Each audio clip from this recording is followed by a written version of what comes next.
what's up, book lovers? It's Tabby. Welcome back to another edited, crapalicious, awesome-tastic new video. Sorry for my voice. I am very hoarse. I'm a little sick. Also, if you can hear, there is a hair dryer in the background, which is very annoying, but my mom is just drying her hair with the hair dryer. So, yes, I'm sorry about that noise. And so today I'm going to be bringing you a book review for The Martian by Andy Weir. I love this book so much. I read this in maybe a month, which is actually a really long time for like such a kind of short book. It's 430 pages and it goes by so fast. Like, I'm just saying, every moment of this book is very action-packed. Although there's a lot of science talk, it's really good. So yeah, I would definitely recommend this book to literally everyone. It does have some explicit language, but that's really all that's rated like R. It's just the language. The rest is really great. And I love The Martian so much. And I'm going to get into it, into my spoilery section. So if you don't want to be spoiled for this book, then you can go away. Also, this came out as a movie, and I have not watched it yet, but I'm going to watch it very soon. I am super excited. So, bye everyone that hasn't read this book. I'm going to spoil the crap out of it, so bye if you have not read it. Hello, people that have read The Martian. Welcome. So basically, The Martian follows a guy named Mark Watney who is on a NASA team to head to Mars. And stuff goes wrong. And then they lose Mark, and he ends up being stranded on Mars. I loved it so much. Oh my goodness. The Mars scenes were really good with just Mark trying to like figure out what to do, and he basically has to build plants so that he can like eat and drink and live on Mars. And the thing is, NASA doesn't know about it, so they have like different point of views from NASA and Mark. So like they have when he's on Mars, and then they have the NASA people like talking about it. And NASA doesn't know that Mark is still on Mars, and they think he's dead. And then all of a sudden they get these messages coming in, and Mark's like, yo guys, are you getting my message? I am still on Mars. I'm alive. And they're like, what? And it's so good. I love it. I love it. I love it. And Mark's humor just gets me like every time. Like, it's so funny. Mark Watney is like the funniest person alive, and reading this, it felt kind of like a true story. It's like one of those like books, kind of like Unbroken, where it feels like, oh, this has happened before, but you know it hasn't, because no man has walked on Mars. But for some reason it felt really real to me. The book, it felt like a biography or something. Well, not a biography, but it was like one of those based on a true story books is what it felt like to me. Also, this book had a lot of science talk in it, like when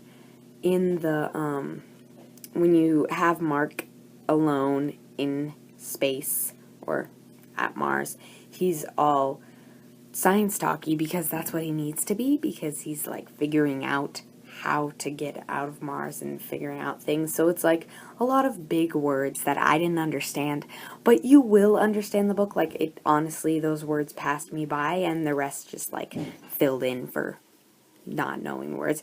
Like I was saying before, the flow between the POVs from NASA and the POVs from Mars flowed so nicely. Like, it was like chapter by chapter, or like they kind of like switched up between the things.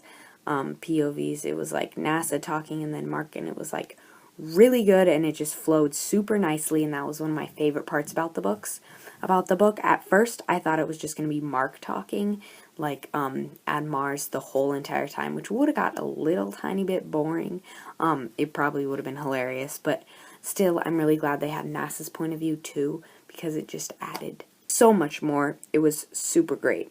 At the end, basically, Mark goes through a lot of things. He he tries to get the MAV to talk to NASA. He gets the Pathfinder, and NASA's watching him do all this stuff, and they're like, whoa, he's insane. This is crazy. How is this happening? How is he still alive?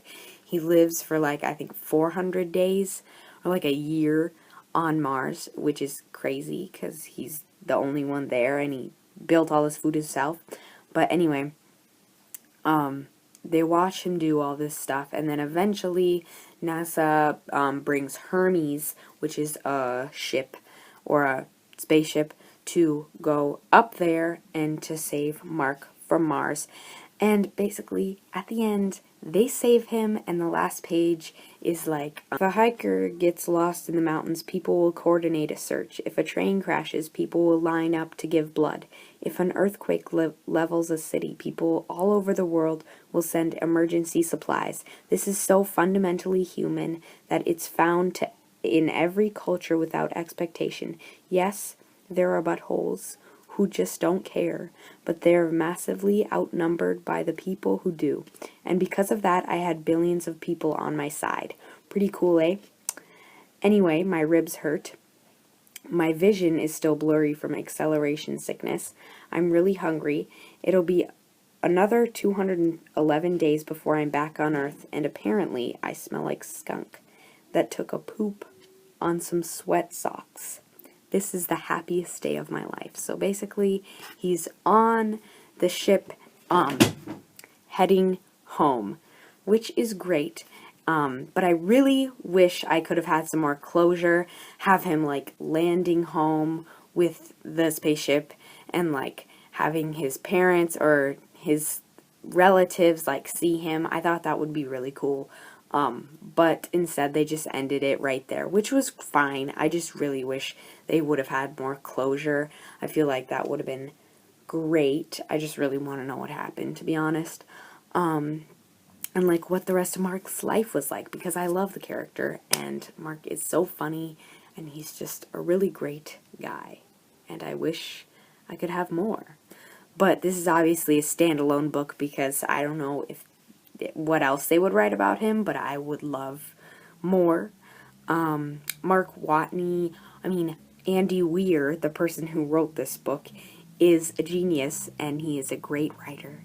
I love this book a lot, and I'd give it a 5 out of 5 stars because it was excellent, and I don't think I disliked any of it. I just would have liked more at the end.